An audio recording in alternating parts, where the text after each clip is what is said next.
This is a Film Stories original podcast. We made this. Welcome to the Starlight Ballroom. Hey!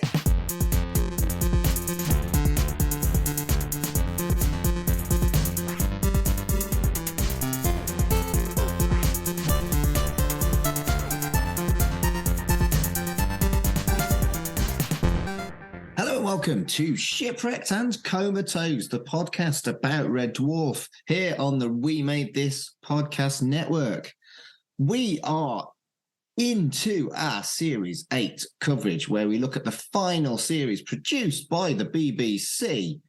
Some of us like it, some of us don't.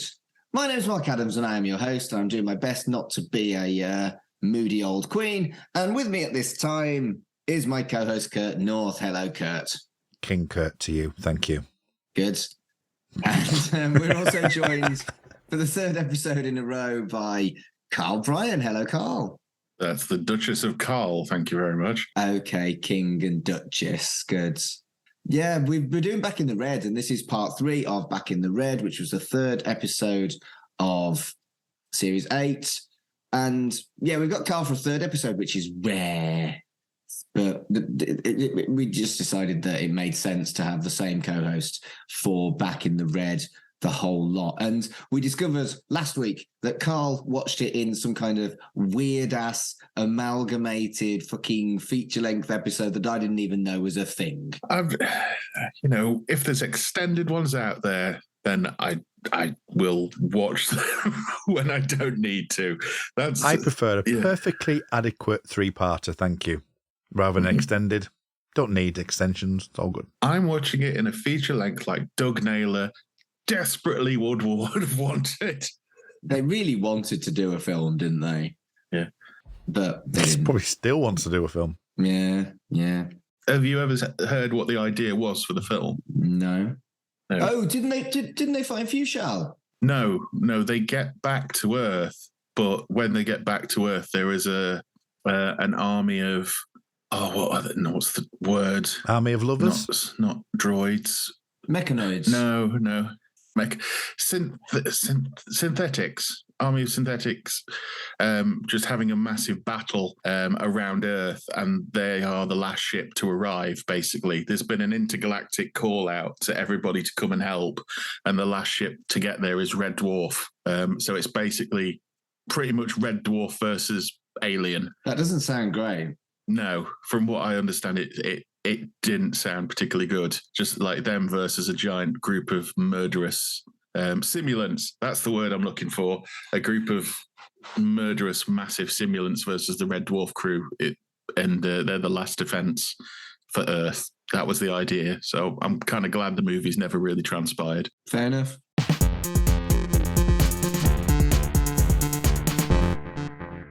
Season 8, Episode 3, Back into the Red Part 3, was written by Doug Naylor and directed by Ed Bye. It was broadcast on the 4th of March, 1999. It opens with Rimmer and Lister, who have been in prison for 1 day of their 2-year sentence. Rimmer went to see the priest and social worker and got beat up by both of them. They talk about the D-Wing, which has nicer facilities. There's even a Gideon's Bible. There's security cams, and it's impossible to escape. I do like the joke of Lister thinking Gideon is one bloke that follows him everywhere. He left it. They left it there again. I like it that Rimmer's like shoulder patch is like ripped off. Yeah. The thing I noticed as well is something's also happened to Lister. And I think it could be a smeg up that they just cut away from. But when they come in, Rimmer sits down and is like, I just got the crap kicked out of me. Lister seems to be hunched over like he's got a bad back. And then he tries to climb up onto the bunk, and you just see it before he cuts away. He completely fails. Yeah. But then you can see in Chris Barry's close-up, you can see Craig Charles' shadow go up, and he's actually got on the bed. But the first time he tries, he just doesn't manage it at all. And I like that Rimmer gets beaten up by the psychologist, and who then starts to read his book to him. Is it being nicer to inmates or something like that? It cuts to 2 days earlier, and Hollister's log recaps part 1 and part 2 of Back in the Red. We then cut. In letterbox format as well. What's letterbox format? Well, it's all letterbox. So the screen goes from 16:9 to a 2:39. Oh, yeah. Right. Well, it's not 2:39. It's nowhere near scope. But yeah, it goes to a letterbox. Full square to skinny is what you mean. Yeah. Gotcha. Full square to squinny. Squinny. Skinny. Yeah. Skinny equals future. Exactly. It then cuts to the new set for the augmented reality suite. And it looks a bit cooler, but it's a bit weird for me in as much as, I mean, I know it was like ski boots and painted gloves and stuff, but the Series 6 augmented reality, seems to be more restrictive than that. They're more strapped in. Because this is supposed to be old tech, isn't it? Because this is Red Dwarf when it was originally made. Okay. So it could be the older tech. Because if you think about the different times we've seen this kind of thing is Gunmen, where he's got that one. And then there's Back to Reality, which is kind of got the one where they're all sat down. Back to Reality was on a triangle tape, wasn't it, if I remember And right? the AR suite in 7. Where it's like all black and the thing. And it looks suspiciously like a Borg section as well. If you look at the section, it's totally the Borg. It's quite interesting because when you look at them a bit closer, they're all stood there. And there's things like, I think it's Craig Charles has got an old Games Master, like golden joystick. Brilliant.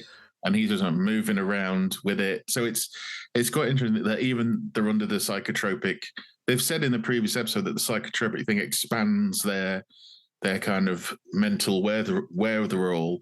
So that seems to extend to being able to control what they're doing in the augmented reality, maybe. It seems a bit more like the Back to Reality stuff rather than the augmented reality stuff as well to me. Maybe that explains where the funky guitar riff from the previous episode came from. It's like Back to Reality when there's the heroic Red Dwarf version with the full like on your knees guitar riff. You know, Colin found that track on YouTube, don't you?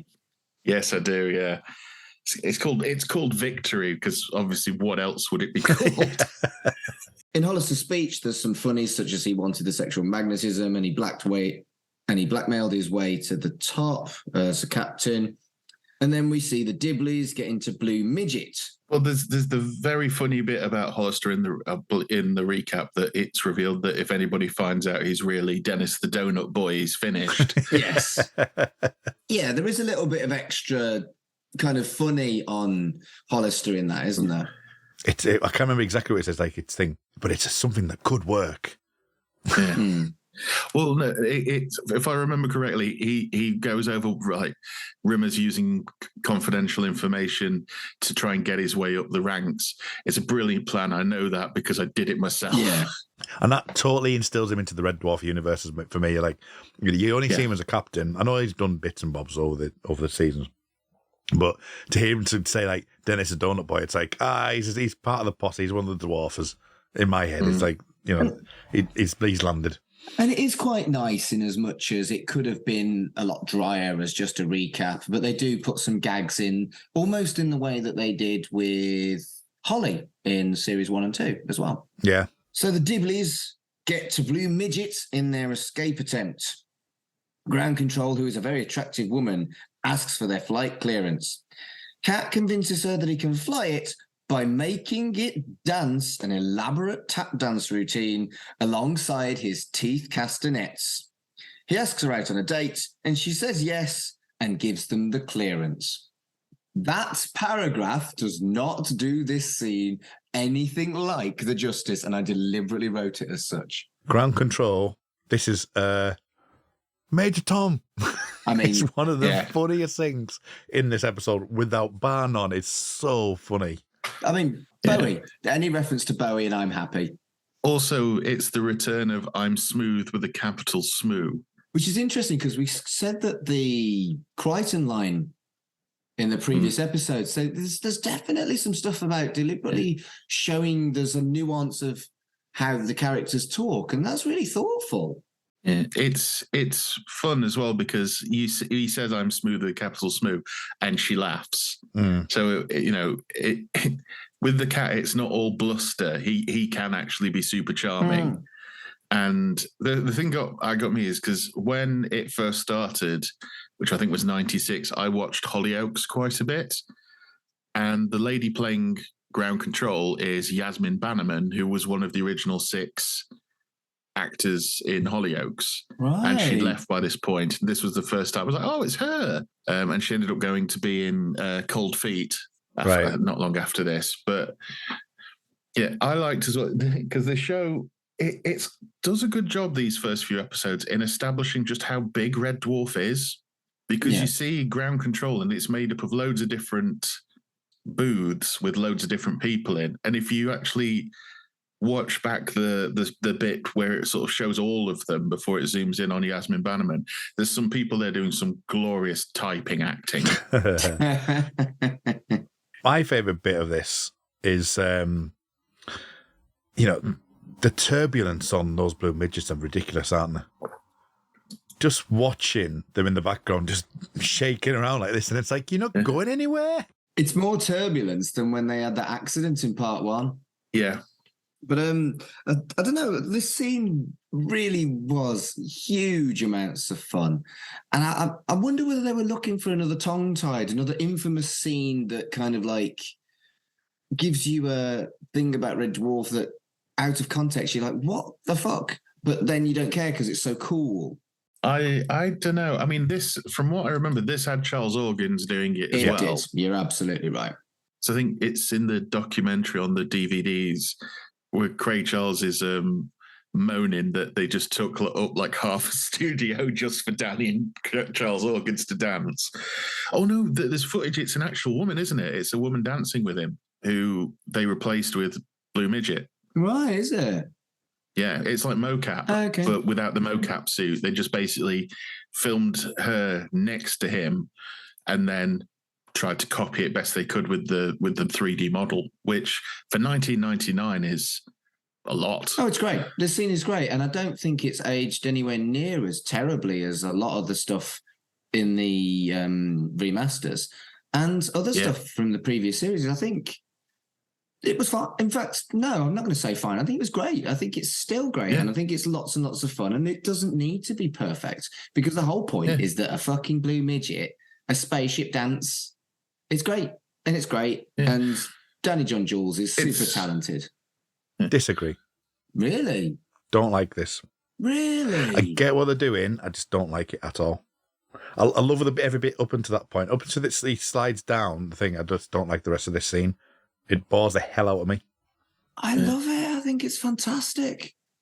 There's so much to dislike about these 3 episodes, Kurt, and this is what you dislike, the good bit. I like the actual, obviously it's showing off the agility of Danny John Jules, but a bit I don't think gets credited enough is his landing back into Blue Midget. Yes. It's really smooth. It is. And I like the fact that in the time it's taken him to do this whole dance and he lands back in, they've now changed out of the dibbly stuff into their rest of the series clothes. Yeah. So, and this is one of Lister's best outfits, the kind of red shirted one, but he doesn't wear it that much because he goes to the tank in the next episode or this episode. Tap dancing, right? It's never been anything that I've really considered a thing that has much impact on my life. But as I was watching this, within the next couple of days, I was on the phone to my dad, how are you doing? Et cetera, just to chat with my pops. And he's relatively recently widowed and, just keep in touch because, you don't know how long he's got left. He's 75. And suddenly, 5 minutes in, I've taken up tap dancing, son. You've done what? So my 75-year-old widowed father is learning tap dancing. And I tell you what, I'm fucking proud of him. I'm so fucking proud of him. And it just so happened he told me 2 days after I watched this scene, which made it even better. He's saying, well, just learn this, please. Well, Lionel Blair's gone, Mark. Someone's got to pick up the I mantle. know, right? But I was just so proud of him, and it's brilliant. He's one of a kind, and it's probably the reason why I'm one of a kind too. His neighbours are going to love it. He's bought the fucking shoes. He's got like these little, they're like fucking Cuban heels and stuff. And, one of the things they alluded to in this episode, but in that scene, by the way, was that they wanted to do a Will Smith Men in Black with the alien moment.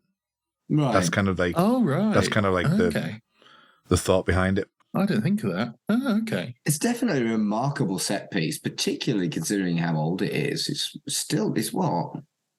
15 years old now. And I bet you in the script, all it said was Blue Midget Dancers with the cat. More than 15 years. Yeah, 22 years. Yeah, fuck. Rimmer walks up to Thornton and blackmails him to get past him into the AR suite. The crew are looking for nanos in Blue Midget on an AR screen, and Rimmer observes them incriminating him. He then deletes all references to the deal that he made with Lister, and they feel it in the game because it gets really glitchy.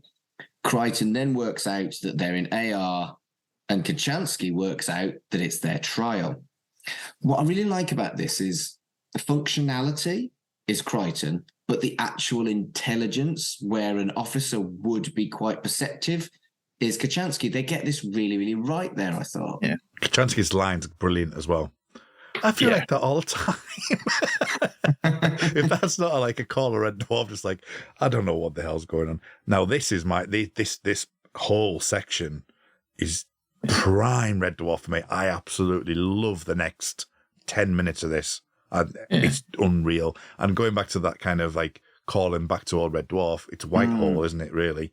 Yeah. There's a bit we've skipped over a little, which is Rimmer making the guard go away. Thornton. Yeah, with because he now knows all of the confidential files. I mean, he comes. He's still feeling the effects of the anesthetic on his crotch. So he's kind of like punch drunk, and he starts reeling off all these facts about Thornton, that he's this tall, this is inside leg measurement, he's circumcised. And when Thornton goes, "How do you know all this?" It's with the bile and venom that he goes, "Jazz fan," right in his face. And then he says that once he was admitted to the Medibay completely naked, and he whispers in his ear with what he was attached to. If you've got the subtitles on, it reveals what he was attached to, which is the suction end of a vacuum cleaner. Okay. So that's what Thornton did before that Rimmer uses against him to go away. I just thought I'd raise that just because of the just the subtitles aspect of it revealing more plot. You know what? It's strange. We actually talked about that in our Discord channel where Carl's doing an episode of The Discourse, Carl Sweeney on The Discourse with Tony Black, and a lot of youngsters now are watching TV with the subtitles on, irrespective of if they can hear or not. And it's like kind of like a new trend that's happening. And he was asking like people in the Discord channel that we're in, just what do you do? And I was like, well, 25 years of playing in a band, my hearing's shot. So I actually, a lot of the times for podcasting, I'll put subtitles on, purely because you kind of, when you're writing your notes, it actually makes sense because you'll see things before they're said and you can just like jot them down and stuff. But even like that's crept into my TV world now. I don't do it all the time, but on certain shows I will put subtitles on, and it's become a norm. But it's interesting that youngsters do it now. I mean, I watch subtitles on pretty much everything. I never do. Well, unless it's obviously a foreign language film and I need them. Yeah, I don't know. I think I used to do it as a kid. I used to put, teletext 888. Used to put that on and have that up.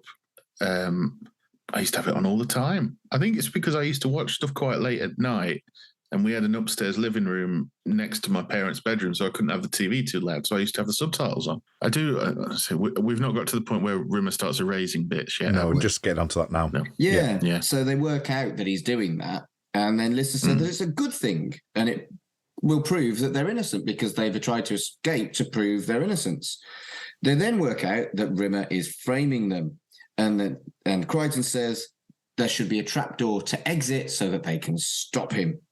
Cat works out an incredibly cryptic clue to find the trapdoor and presses the button. Yeah, so I'm going to cut off with a the cut. I love the timing of that. Yeah. It's like, I don't know who it is, but I know who it is. And when I catch him, I'm going to cut off a blunt knife. Very clever. Very clever. There's also a wanking joke, which we haven't had one for a couple of series, I'm pretty sure, which is the cat says, after all this, I haven't got a date. I'm going to have to send a Valentine's card to my hand again. And then, in a bizarre turn, we get Claymation Red Dwarf. They're looking for a power source to get out because they've worked out they're probably still in the AR if they're Claymation. And Lister gets nommed and then spat out by a big fish. Yes, that's a good impression. The cat finds a bottle of ketchup, and it's another cryptic clue, and it gets them out to see Rimmer tinkering. What the fuck? Power source! I love the reaction where the cat keeps getting the answers to these. Yeah. And he gets the E11T exit and just Lister's reaction of, he got that. Yeah. Just... What's down this hole? This just pound for pound, brilliant Red Dwarf for me. I love it. Yeah. Love it. It does feel like Pingu, though, doesn't it? It's shot on film. It looks like it's shot on film because there is a distinct graininess to it. Yeah. It really looks and feels like Pingu. All it needs is Beaky Mouse going, boo, and it would be Pingu. It's odd. I love it. And this episode, it's got the tap dancing, it's got the fucking Pingu homage. That wasn't what I was expecting after the first two episodes. It's a fascinatingly peculiar episode, this one, I think. Well, there's a little thing as well as when they come out of the thing and it says shut down on the screens. It's in the old font that's in like the first three series that the titles used to be in. Just a lovely little design touch. I didn't spot that. That's actually very nice. I like as well when we see them now, they're out of the AR, you see Rimmer, and Rimmer's a mess. Yes. Like he's sweaty, his hair's all messed up, he can't walk properly, and he's just trying to weasel his way out of everything. I'll tell you who isn't a mess. Kachansky isn't a mess. 19-year-old Kurt liked this scene. Yeah. Yeah, she's giving it socks, isn't she? She really is. The break where she breaks free and she sort of like she's animalistic. Yeah, she's blatantly enjoying herself doing this, lusting after. I do remember laughing my head off it because it's so out of character for her. After the last two series, there's even a bit because after she like sort of growls, she kind of like pulls his face of like sort of her jaw drops down. It's like like that, and it's like, oh, okay. The almost desperate thing of, I want his babies. And she starts like wiggling her tongue at him. It's really funny. And again, I don't think an episode has gone by where I haven't said how incredible an actor Chloe Anna is, but this is brilliant. Absolutely brilliant. And it's a reaction when she just goes like, oh my God. That's so embarrassing. That's so embarrassing. But and who does she turn Crichton. to? Crichton. Yeah. Brilliant. She's proper like, it's just the performance of it. It's so opposite of everything else. Yep. And I just remember the line, I want his babies, just because it doesn't even seem sexual. It just doesn't. I don't know how the look virus would counter the sexual magnetism virus. Doesn't. You've got a virus, so the look virus will cause you to recover from a virus quicker, regardless of what the virus is. Because that's what happens to Lister in the lift. Gotcha. Holly suggests that they escape to a moon. Sorry. I know, that gag. I was going to like skirt over it and then come back to it, but that gag. The best Holly gag in the series. So good. I mean, all three of us are follically challenged gentlemen. I would absolutely do that gag. It's the speed with which he zooms back in. Exactly. He's really happy that they've got it. Maybe it's after the Nostralamo that they didn't get. They've got this first time. Crichton says that they need to take Rimmer with them as he has the access codes. They convince him by telling him that his aspirations can't happen anymore, but he can be a full crew member with them and have 5 buttons as the head of safety. 5, you say? 5 buttons. Whole buttons.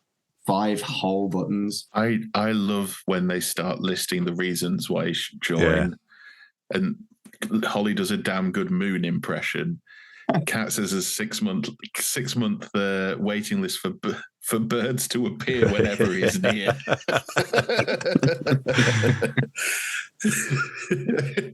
And, I have been a bit of a sourpuss, quite rightly a sourpuss, but there's some fucking great gags in this, some weird and wonderful shit in this episode. Even the stuff with the sexual magnetism thing, because it's not acted upon, is genuinely very, very funny. I mean, it does help that Clarinet's brilliant, but this episode is, this is a good episode, he says. On Blue Midget, ground control isn't quite as attractive as she had been previously, and she mistakenly understands that the cat's name is Reality Sucks. Oh, Mr. Sucks. It's brilliant. It's brilliant. Oh, man. They break out without clearance. The escape attempt is incredibly successful, but Crichton says they need to salvage some fabric softener on a ship called the Einstein. They ask Holly what the theory of relativity is, and he doesn't know. Holly says that he recreated the nanos to get them to resurrect the crew to keep Lister sane, and that they're still in AR. Well, it's a theory. The theory you give to your relatives. Yeah, this is series 2 level of Holly gag, though, isn't it? This is the kind of thing that would have got him to have Queeg take over, isn't it? Back at Hollister's office, it's confirmed that they are right and that there is a non-computer senile Holly with him who's got a coned. Hollister clears them of the original charges, but they're now guilty of abusing classified information. And this is a crime with a 2-year sentence, which replaces the previous sentence of a 2-year sentence. Holly brings them back out of AR. I liked that gag. That they cleared themselves of a 2-year sentence and earned a 2-year sentence. Yeah, it's brilliant. It's where the alternative as well goes. So instead of the original 2-year sentence, which carries a sentence of 2 years in the brig, they've got an entirely different. Yeah. Brilliant. Just brilliantly played. Why has he got a cone? Oh, no. I do like that when he sort of said, I've been outsmarted by a superior intellect, the cat just goes, oh, that handwriter's so smart as you again. Maybe it's a bit of a thing to, you know how we used to see Holly at the beginning of the first couple of series and he was all stretchy, and maybe part of me wonders if it was a kind of thing like that, but he doesn't really move around much. Is he suggesting he's got a bigger head to fit a bigger brain in? Is that what it is? Yeah. Really? Okay, good. It's a weird one. He's got cone head. Because we never really see this Holly again. No, we never see that Holly again. No, we don't. They check his reality by confirming Rimmer has the viruses. Lister hides the sexual magnetism from Hollister, and the crew blames Rimmer. Next up is a classic lineup a la the front cover of Usual Suspects, and they are convicted to the tank. And I did look it up. It is a reference to the Usual Suspects because that was released in 1995. Well, that was Little Green Bag, wasn't it? As well. That was a continuing on that thing. Yeah, referencing classic, amazing American films. Yeah. In the tank, they're amongst the other inmates and they're welcomed by the guard. And then the fun episode is ruined when Lister puts the sexual magnetism virus onto Rimmer, and it's heavily suggested that he's going to get gang raped. End of the episode. Happy times. Ugh. Right. So obviously we're in the brig now, and this is the introduction to one of my favorite characters in this upcoming series, which is Graham McTavish as the warden, who is so. I mean, people now know him from what's it called, Outlander, and also he's in the official sequel to The Wicker Man, The Wicker Tree, and he is just so gloriously campy, Alan Rickman in Robin Hood, Prince of Thieves villain throughout all of this. And I'm so happy he's in this series, because he's one of the characters I think that really makes it for me. Yeah, he appeared in Lucifer, in the last season of Lucifer as well. He did, yeah. He's one of them who turns up in a lot of stuff, and it's taken him a while to get to. He's always been like a jobbing actor, and now in the last few years, it's really sort of taken off for him. Yeah, because it's actually, looking at it, he's in one of the best episodes of Lost. He was in the Constant. He was in the Constant. He was an army officer in the Constant and Lost. I bet that's where it started to take off. If you appear in Lost, I think a lot of people who appeared in Lost, people go, "Oh, look at that guy," because it was the most watched show on television. Yeah, he was in Lost, and then he was in Prison Break for 4 episodes. Then he was in 24 for 5 episodes. He was in Colony. That was with Josh not Josh Duhamel, the person who played Sawyer in Lost. Josh he's Holloway. been in House of Dragon recently, and he was in The Witcher as well. 2 episodes of The Witcher. Yeah. Did we cover how Holly admits to having created all of this? No, I was going to say that, but I think that was just I was going to add it as my note at the end, but so I've kind of buggered this up, haven't I? Yeah, well, he says he created everybody, so the nanobots haven't got a virus. It's Holly, and it's a diversion. He says it's a diversion to keep Dave sane. which again is reiterating the story of Red Dwarf, isn't it? It's again going back down that wheelhouse and almost soft rebooting it. And I like you said before, there's all these things in these 3 episodes has been referring back to Red Dwarf, all the greatest hits, really. Yeah, I love Norman Lovett's delivery of "my job is to keep Dave sane." True, I'm not good at it. I do love that sort of happily, openly. No, I'm not good at it. The last shot it's very problematic, but watching it now and looking at the people, because I have it on in the background when we do these recordings, everybody's got like a mohawk that's bright red, or like Insane Clown Posse dreads, and it's just like this new metal band's getting quite friendly with Rimmer. It's 1999. Just 1999 new metal band hairstyles. We almost had an entire episode that didn't make light of rape. I almost managed to not be the guy who has to point out the fucking rape gags, but they had to ruin it at the end, didn't they? Unfortunately, it was set up at the beginning. Oh, yeah. But overall, I'd say that if you take out the last couple of seconds, then it's a fantastic episode. You're absolutely right. I mean, I actually enjoyed it more than talking about it now than I have done watching it. Just realizing just how good it is. I mean, yes, I said I disagree about the dance thing. I understand that dance thing. I understand. Obviously, it's in the middle of a fever dream, effectively. So I understand where it's coming from. It doesn't have the same impact as Tongue Tied. Tongue Tied started with that and moved swiftly on. This kind of felt like, you're slowing the episode down for nothing much, really. And again, it felt a little bit padding, but it's not padding because they spent a lot of money on it. Oh, yeah. They spent a lot of time on it. So they put a lot of hard work into it, and it bears fruit, and all the technical aspects of it, I have no problems with. For me, it just drags the episode down a touch. Not by much, just a touch. When I'm actually physically watching it, because I kind of go, right, this is the time I'm going to get my phone up and have a look at stuff. That's generally what I kind of have. But I think the way you mentioned Tongue Tied, I would watch just Tongue Tied and not watch the rest of that episode. I would watch just this scene and not watch the rest of this episode as well. I think it really is as iconic and special as the tongue-tied video. I really do. And I get your point, and I can see where you're coming from. But for me, it was just an absolute highlight of all of Red Dwarf ever. I'll quickly go through the commentary, my notes from that. One of them was about Charles Organs directing that scene. And they pointed out that this episode was recorded significantly later than the first 2 parts of Back in the Red. Norman Lovett elaborated on why he doesn't like David Ross. And I quote... Why is it, Mark? Why is it? Well, I'm going to tell you.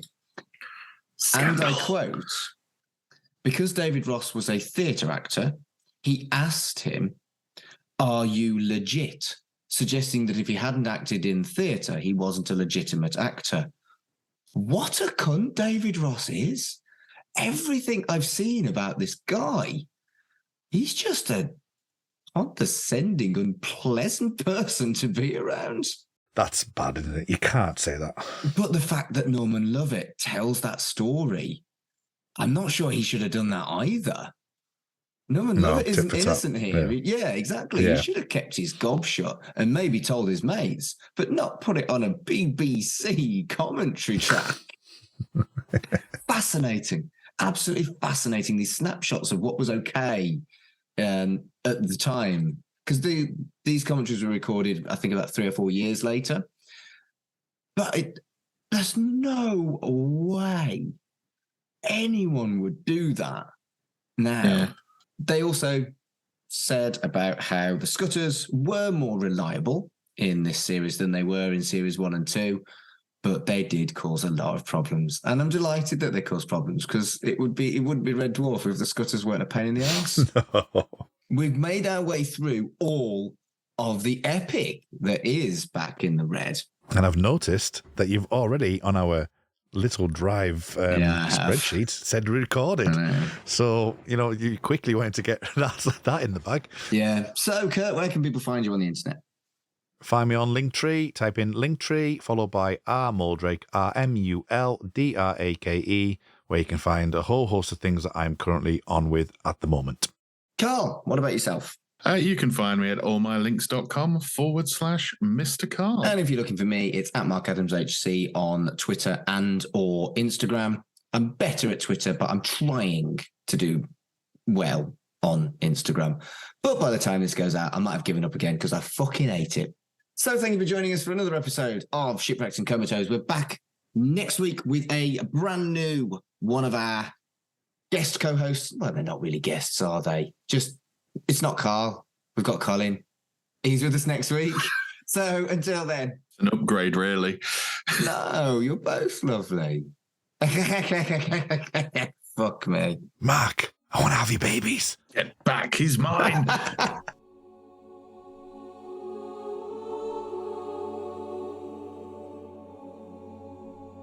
Welcome to the third age of podcasting. The year is 2023. The name of the podcast is A Dream Given Form. Join us for the 30th anniversary of Babylon 5 as we move to fortnightly episodes looking back at The Gathering, the pilot episode of Babylon 5, Season 1 and beyond, with a plethora of guests to join us too.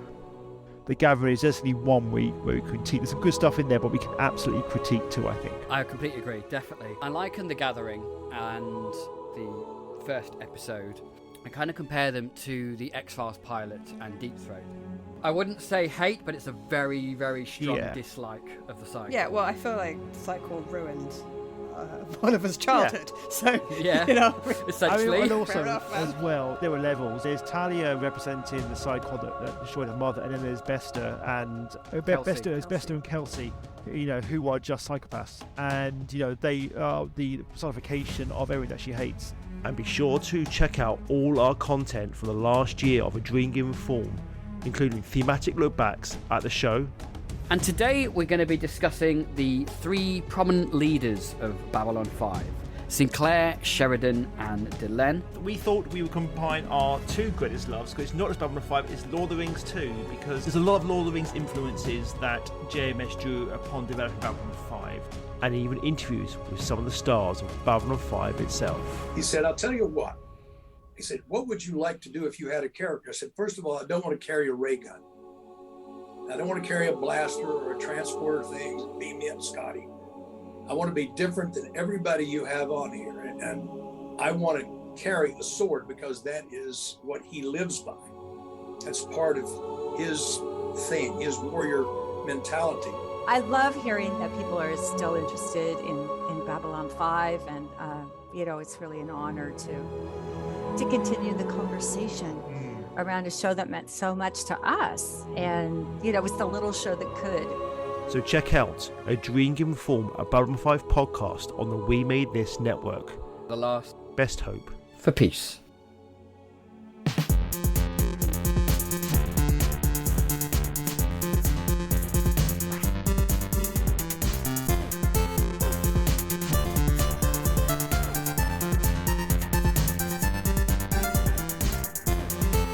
Shipwrecked and Comatose, a Red Dwarf podcast, was created and produced by Mark Adams and Kurt North. You can find us on Twitter at Red Dwarf Pod, and we are part of the We Made This podcast network.